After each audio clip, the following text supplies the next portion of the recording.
Hi everyone, मेरा नाम है सुयोगिता एंड मैं स्वागत करती हूँ आपका इस बेहतरीन प्लेटफॉर्म सक्सेस वाला पे।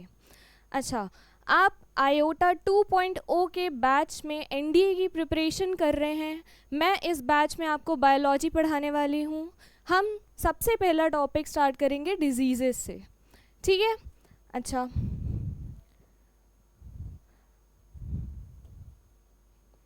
आपका फर्स्ट टॉपिक है इसमें common epidemics, causes and prevention, ठीक है। अच्छा, एपिडेमिक्स से आप क्या समझते हैं? एपिडेमिक्स होता क्या है? एपिडेमिक्स ये होता है कि ये रैपिड स्प्रेड होता है किसी भी डिजीज़ का लार्ज नंबर ऑफ पीपल में, एक गिवन पॉपुलेशन में। क्या होता है ये? रैपिड स्प्रेड ऑफ अ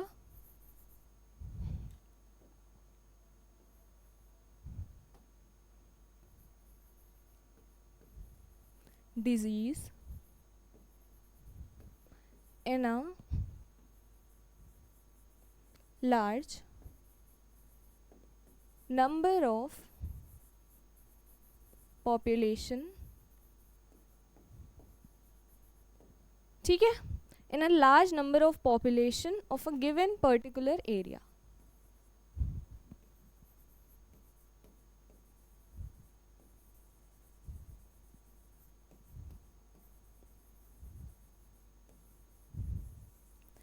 ठीक है, ये रैपिडली स्प्रेड होता है, ये याद रखना है। एक गिवन पॉपुलेशन में होता है, ये याद रखना है, ठीक है। लार्ज नंबर ऑफ लोगों में होता है, लार्ज नंबर ऑफ पीपल में होता है। इसकी डेफिनेशन देख लेते हैं proper. An epidemic is the rapid spread of a disease to a large number of people in a given population within a short period. Short period में ही ये फैलता जाता है, बहुत कम टाइम लगता है इसको फैलने में। अच्छा, एपिडेमिक देख लिया। आपने कोरोना के टाइम पे सुना होगा पेंडेमिक डिजीज। पेंडेमिक क्या होता है? आपने एपिडेमिक सुना, पेंडेमिक सुना, अब एंडेमिक भी एक टाइप का डिजीज होता है ना। एपिडेमिक मैंने आपको बताया ये वाइड स्प्रेड अकरेंस होता है किसी भी कम्युनिटी में एक पर्टिकुलर शॉर्ट पीरियड में, ठीक। लार्ज नंबर ऑफ लोगों में फैलता है, लार्ज नंबर ऑफ पीपल में फैलता है। पेंडेमिक मैंने बोला कोविड के टाइम पे सुना होगा।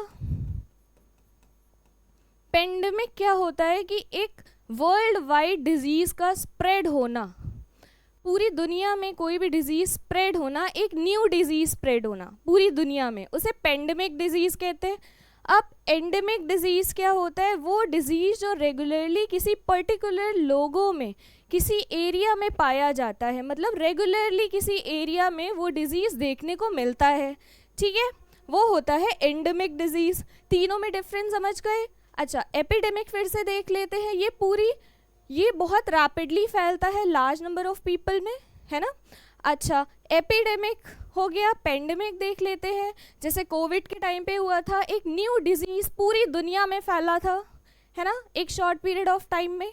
अच्छा, अब देख लेते हैं एंडेमिक। एंडेमिक रेगुलरली पाया जाता है एक पर्टिकुलर लोगों में, एक सर्टेन एरिया में, ठीक है, समझ गए।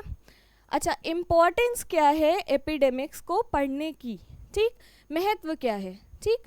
अच्छा, इम्पॉर्टेंस ये है कि पब्लिक हेल्थ पे डिजीज़ेस की वजह से नुकसान कम होगा, ठीक, और इकोनॉमी पे डिजीज़ का इम्पैक्ट कम होगा, ठीक है।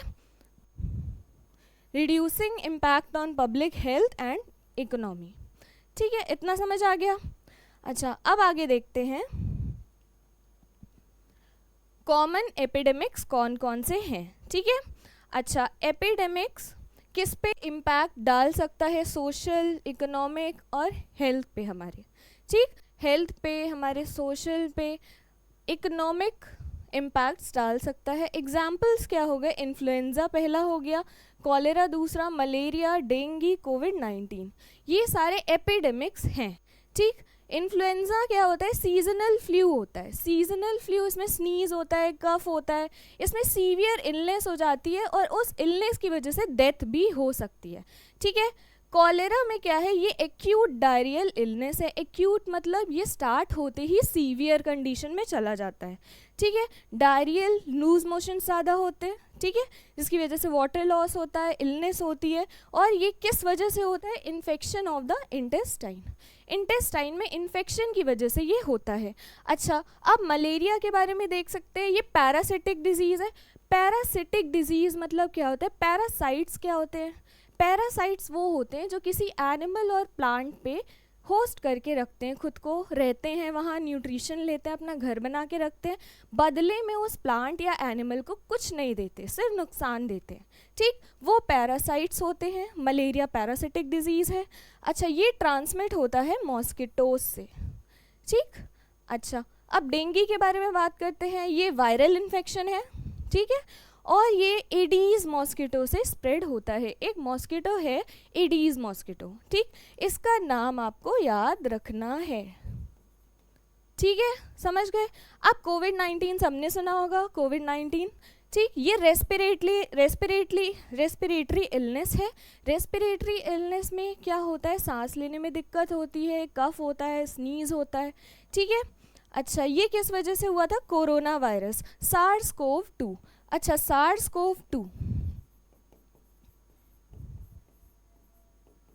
SARS-CoV-2 क्या है, severe acute respiratory syndrome, corona virus, ठीक है।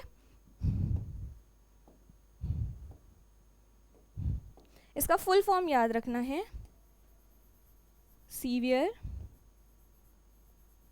Acute respiratory syndrome corona virus, ठीक है। इसका फुल फॉर्म याद रखना है, SARS-CoV-2, severe acute respiratory syndrome corona virus, ठीक है। इतना समझ आया, ठीक। इसमें एग्जाम्पल्स क्या क्या थे, पहला इन्फ्लुएंजा था, दूसरा कॉलेरा था, तीसरा मलेरिया था, चौथा डेंगू, पांचवा कोविड-19, ठीक। SARS-CoV-2 की वजह से ये फैला था और ये रेस्पिरेटरी इलनेस है, ठीक। नेक्स्ट हम देखते हैं बायोलॉजिकल फैक्टर्स। कुछ फैक्टर्स होते हैं जिनकी वजह से ये डिजीज़ेस फैलते हैं, ठीक है। अच्छा, बायोलॉजिकल फैक्टर्स क्या हो गए, जैसे वायरस हो गया, बैक्टीरिया हो गया, पैरासाइट हो गया, ठीक है। वायरस की वजह से कौन से डिजीज़ फैलते हैं ये याद रखना है, इन्फ्लुएंजा हो गया, कोविड-19 हो गया, ठीक है। अच्छा, बैक्टीरिया की वजह से क्या फैलता है, कॉलेरा हो गया, पैरासाइट की वजह से मलेरिया फैलता है, ठीक। बायोलॉजिकल फैक्टर समझ आए, वायरस, बैक्टीरिया, पैरासाइट। वायरस से क्या, इन्फ्लुएंजा, दूसरा कोविड-19, बैक्टीरिया से क्या, कॉलेरा, पैरासाइट से क्या, मलेरिया, ठीक है। पैरासाइट समझ आया। अब देखते हैं एनवायरमेंटल फैक्टर्स। पहला हो गया क्लाइमेट चेंज, दूसरा अर्बनाइजेशन, तीसरा डिफॉरेस्टेशन, ठीक है। क्लाइमेट चेंज में क्या होता है, हैबिटेट में चेंजेस आ जाते हैं, ठीक है, जो वेक्टर डिजीज़ फैलाते हैं। वेक्टर क्या होता है, जो डिजीज़ फैलाता है, ठीक, जो डिजीज़ लेके जाता है किसी और ऑर्गेनिज्म के पास, ठीक। अच्छा, हैबिटेट चेंज करेंगे तो वेक्टर का भी हैबिटेट चेंज होगा, ठीक है, और ये अडेप्ट कर लेते हैं, ठीक है, दूसरे नए नए इन्वायरमेंट्स को। अर्बनाइजेशन में क्या हुआ, increases population density and disease spread.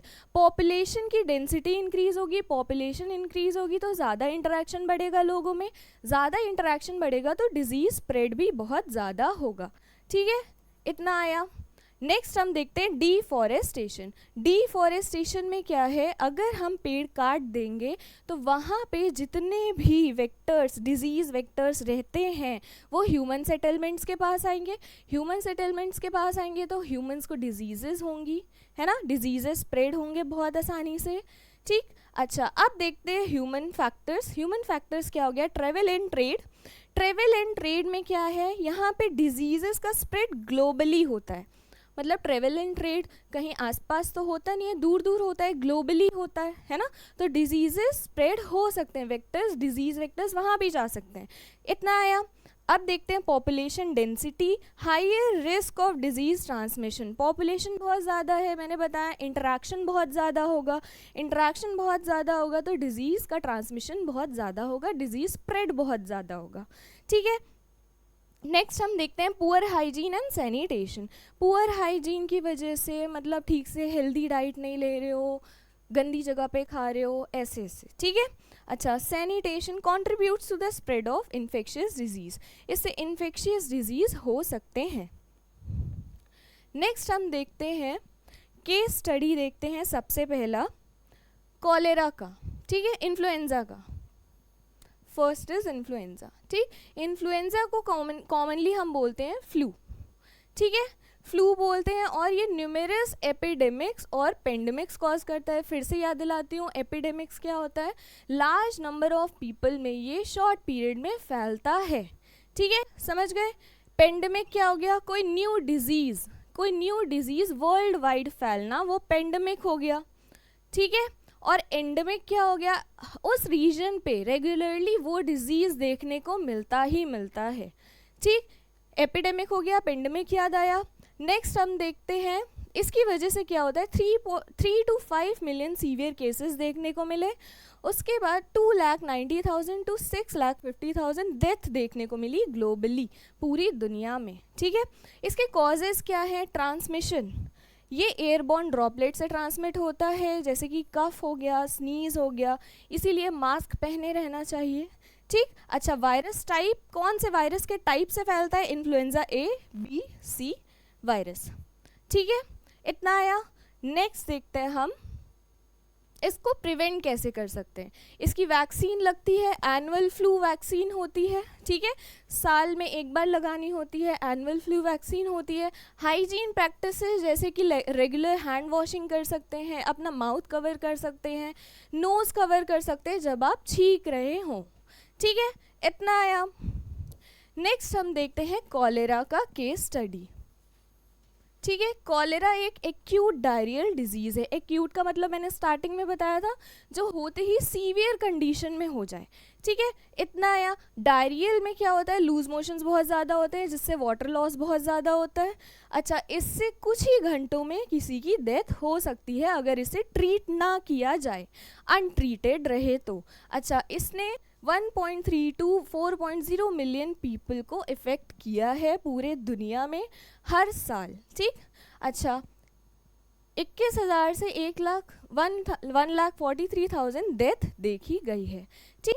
अच्छा, इसके कॉजेज़ क्या हैं, कंटामिनेटेड वाटर से हो सकता है। कंटामिनेटेड वाटर में कौन सा बैक्टीरिया रह सकता है, जिससे ये हो सकता है, विब्रियो कॉलेरी बैक्टीरिया रह सकता है, ठीक है, इतना आया। इसे हम प्रिवेंट कैसे कर सकते हैं, वाटर को प्योरीफाई कर सकते हैं, ठीक है, वाटर फिल्टर लगा सकते हैं, क्लीन वाटर सोर्सेज से वाटर ले सकते हैं। नेक्स्ट, बॉइलिंग वाटर का भी यूज़ कर सकते हैं। अब हम देखते हैं सैनिटेशन। सैनिटेशन में क्या कर सकते हैं, proper disposal of sewage and waste. Sewage और वेस्ट का प्रॉपर डिस्पोजल होना चाहिए, ठीक है, जिसकी वजह से ये बैक्टीरिया फैलेगा नहीं, ठीक है। मेन इसमें याद रखना, वाटर प्योरिफिकेशन एंड सैनिटेशन, ठीक है। अच्छा, अब हम देखते हैं मलेरिया का केस स्टडी।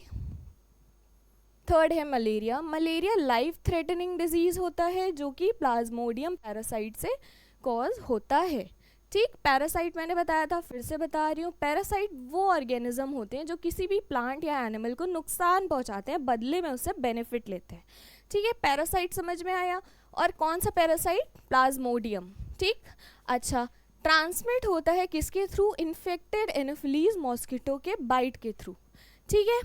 अगर ये वाला मॉस्किटो, एनोफिलीज मॉस्किटो काट लेता है तो मलेरिया हो जाता है, ठीक है, समझ गए। और इसमें क्या होता है, प्लाज्मोडियम पैरासाइट्स होते हैं, ठीक। अच्छा, ये एस्टिमेट किया गया है 2020 में 241 मिलियन मलेरिया के केसेस देखे गए, ठीक है, उसमें से 6,27,000 मलेरियल डेथ देखी गई पूरे साल, ठीक है। अच्छा, कॉजेज़ क्या, कौन कौन से कॉजेज़ से होता है, मॉस्किटो बाइट हो गया, कौन से मॉस्किटो की बाइट से होता है ये याद रखना है, एनोफिलीज मॉस्किटो, ठीक, एनोफिलीज मॉस्किटो के बाइट से होता है ये। नेक्स्ट, प्रिवेंशन देख लेते हैं। प्रिवेंशन में मॉस्किटो नेट यूज़ कर सकते हैं, रिपेलेंट यूज़ कर सकते हैं। इसमें क्या होता है, इंसेक्टिसाइड ट्रीटेड नेट्स आते हैं, जिसे ITNs कहते हैं, ठीक है, इंसेक्टिसाइड ट्रीटेड नेट्स आते हैं। नेक्स्ट, इसमें एंटी मलेरियल रिपेलेंट्स यूज़ कर सकते हैं, ठीक है। अच्छा, ड्रग्स में क्या हो गया, प्रोफाइलैक्टिक मेडिकेशन हो गया। प्रोफाइलैक्टिक मेडिकेशन क्या होता है, जो ट्रेवलर्स एंडेमिक एरिया में ट्रेवल करते हैं। एंडेमिक एरिया मतलब जहाँ पे रेगुलरली कोई डिजीज़ देखा जाता है तो उनको प्रोफाइलैक्टिक मेडिकेशन प्रोवाइड कराया जाता है। प्रोफाइलैक्टिक मतलब क्या होता है कि उस जगह पे जाने से पहले ही उस चीज़ की वैक्सीन दे देते हैं, दवाई दे देते हैं, जिसकी वजह से उस एरिया में जाने में बिल्कुल भी वो डिज़ीज़ नहीं होगा। ठीक है।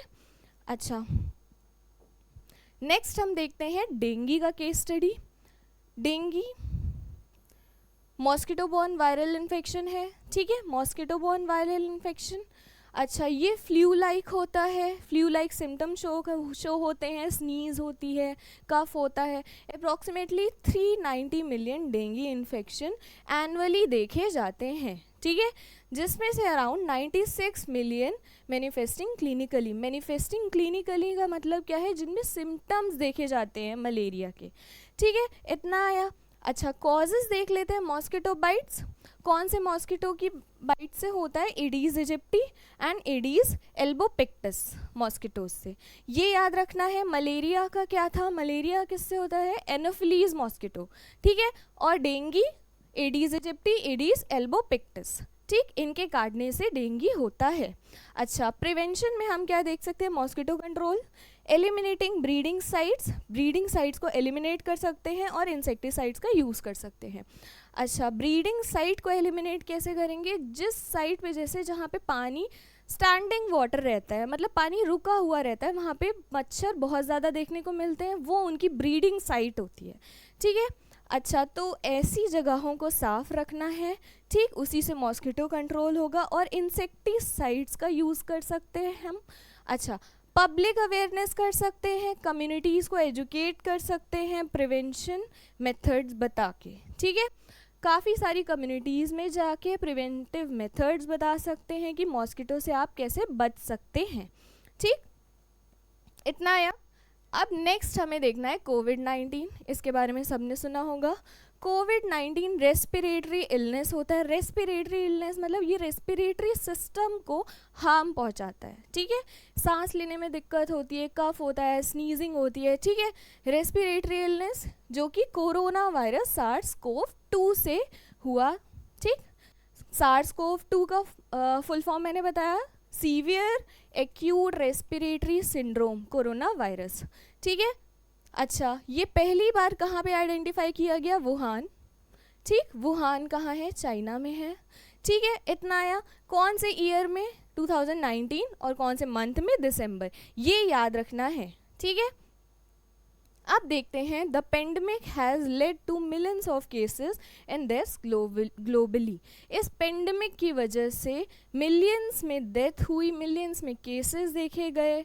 ठीक है। अच्छा, पेंडेमिक मैं फिर से याद दिला रही हूँ, किसी न्यू डिजीज़ का पूरी दुनिया में फैलना, वो पेंडेमिक हो गया। ठीक है, इसमें बच्चे कंफ्यूज होते हैं, तो आप कंफ्यूज मत होइएगा। अच्छा, with significant social and economic disruption. Social और इकोनॉमिक डिसरप्शन भी हुआ ग्लोबली। ठीक है, अब कॉजेज़ देखते हैं। ये ट्रांसमिट होता है रेस्पिरेटरी ड्रॉपलेट से। रेस्पिरेटरी ड्रॉपलेट, जैसे आपके सामने कोई छींक रहा है, खांस रहा है, वो ड्रॉपलेट्स आपके मुंह में भी जा रही है ना।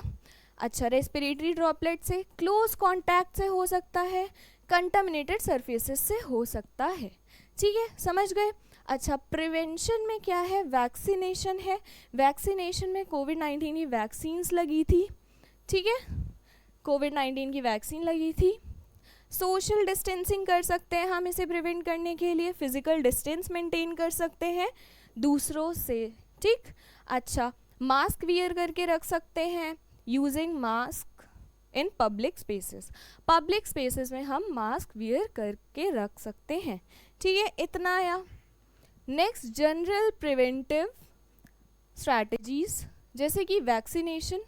वैक्सीनेशन में हम इम्यूनाइजेशन करते हैं किसी भी स्पेसिफिक डिजीज़ से प्रोटेक्शन के लिए। ठीक, मतलब किसी भी डिजीज़ की वैक्सीन ले सकते हैं हम। ठीक, उसको प्रिवेंट करने के लिए। ठीक, public health education, informing the public about disease prevention and healthy practices. Public को अवेयर करेंगे कि डिजीज़ से कैसे प्रिवेंशन कर सकते हैं हम, और हेल्दी प्रैक्टिसेस करेंगे जैसे कि हेल्दी फूड, पुअर हाइजीन नहीं रखना है, ठीक है। अच्छा, improved sanitation and hygiene, ensuring access to clean water and proper waste disposal, ठीक है। इसमें क्लीन वाटर पीना है, क्लीन वाटर का यूज़ करना है, ठीक है। वेस्ट का प्रॉपर डिस्पोजल होना चाहिए, ठीक। इतना आया। नेक्स्ट देखते हैं सर्विलेंस एंड मॉनिटरिंग। इसमें tracking disease outbreak and responding promptly, disease को ट्रैक कर सकते हैं, मतलब सिम्टम्स देख के हम पता लगा सकते हैं ये डिजीज़ यहाँ पे इस एरिया में फैल सकता है, ठीक है। अच्छा, quarantine isolation procedures separating infected individual to prevent the spread of disease. अच्छा, जो इन्फेक्टेड इंडिविजुअल्स हैं उनको क्वारंटीन में डाल दें, आइसोलेट कर दें, ताकि उनसे किसी और को वो डिजीज़ ना फैले। इतना आया। नेक्स्ट हम देखते हैं role of NDA in epidemic prevention. NDA का क्या रोल था एपिडेमिक प्रिवेंशन में? कुछ गाइडलाइंस एंड पॉलिसीज़ दी थी, ठीक है। अच्छा, पहला है national health policies frameworks for managing epidemics. एक फ्रेमवर्क दिया था पूरा कि हम एपिडेमिक्स को कैसे मैनेज कर सकते हैं ताकि वो ज़्यादा ना फैले, ठीक है। नेक्स्ट देखते हैं हम इमरजेंसी रिस्पॉन्सेस प्लान। इसमें preparedness for rapid response to outbreak. अगर कोई भी डिजीज़ फैलता है तो हम ये प्रिपेयर करके रखें कि उसको हम कंट्रोल कर पाएंगे, है ना। नेक्स्ट, कोलैबोरेशन किया था इंटरनेशनल बॉडीज़ के साथ। कौन सी? पहली है WHO, दूसरा CDC, ठीक। WHO वर्ल्ड हेल्थ ऑर्गेनाइजेशन, इसका फुल फॉर्म याद रखना है, कोऑर्डिनेटिंग इंटरनेशनल हेल्थ रिस्पॉन्सेज, ठीक है। अच्छा, CDC क्या है? Centres for disease control and prevention. इसमें गाइडेंस प्रोवाइड करते हैं और रिसोर्सेज प्रोवाइड करते हैं, ठीक है, ताकि कोई डिजीज़ ना फैल पाए, ठीक है। इतना आया। अच्छा, यहाँ पे आपको ये सब जानना बहुत ज़रूरी है कि कोई भी डिज़ीज़ कैसे फैलता है ना, उसको प्रिवेंट कैसे कर सकते हैं, किन किन चीज़ों की वजह से फैलता है, तभी आप उसको बचा पाओगे, प्रिवेंशन कर पाओगे, कंट्रोल कर पाओगे, है ना। अच्छा, आज का ये वाला टॉपिक हमारा ख़त्म हुआ। आपके टेलीग्राम ग्रुप पे आपको इससे रिलेटेड क्वेश्चंस आ जाएंगे, ठीक है। Thank you so much.